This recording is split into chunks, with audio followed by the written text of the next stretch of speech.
As tensions soar in the Middle East, the Iranian Navy has deployed a warship to the Red Sea.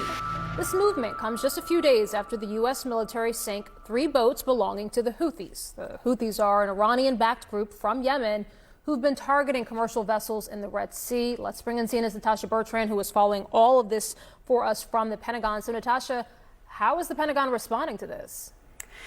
Well, Rahel, a defense official tells us that they are monitoring the situation closely, of course, because it comes amid all of the rising tensions in the Red Sea with the Houthis, which are an Iran-backed group. Iran does provide support and intelligence to the Houthis, according to the White House. And so the U.S. is monitoring this very closely. However, it is important to note that this is not the first time that Iran has deployed assets to the Red Sea. They operate there pretty regularly. But the U.S., of course, is eyeing this because of the fact that they say that Iran has been providing the Houthis with the kind of maritime intelligence that they need to select targets in the Red Sea as they hit commercial vessels there. There have been over 100 attacks by these Iran-backed Houthi militants on commercial vessels in the Red Sea since really in the last month and a half. And so the uptick that we have seen is really remarkable, and it has really ensnared international shipping and commerce. The fact that Iran is now there just a day or two after the U.S.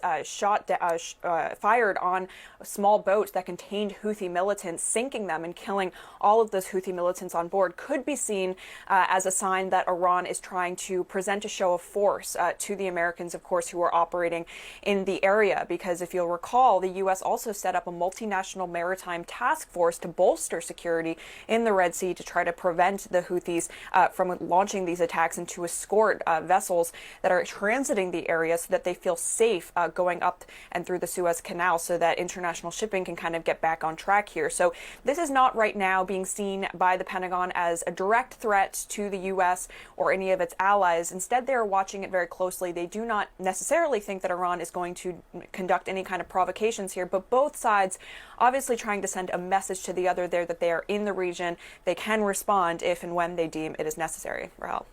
Yeah, with huge implications. That region is that channel is an area 12% of global commerce travels through, so it has huge implications. Natasha Bertrand, live for us there at the Pentagon. Natasha, thank you.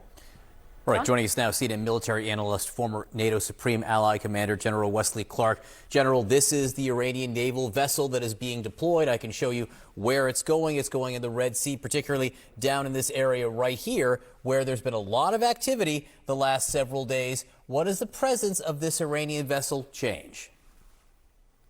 So it is, first of all, it's going to collect intelligence on U.S. activities in the area. It's going to serve as a deterrent, or they believe it'll deter U.S. actions against the Houthis. It will certainly inhibit us in the sense of maneuvering. It's one more factor for us to consider. It raises tensions in the region. It shows Iran's hegemonial aspirations, demonstrates those. And we'll just have to see where this goes, John. If the Houthis say, okay, we got the Iranians here now, we're not going to interfere with the shipping, fine. If the Houthis say now we got the Iranians here, we can do more to interdict the shipping.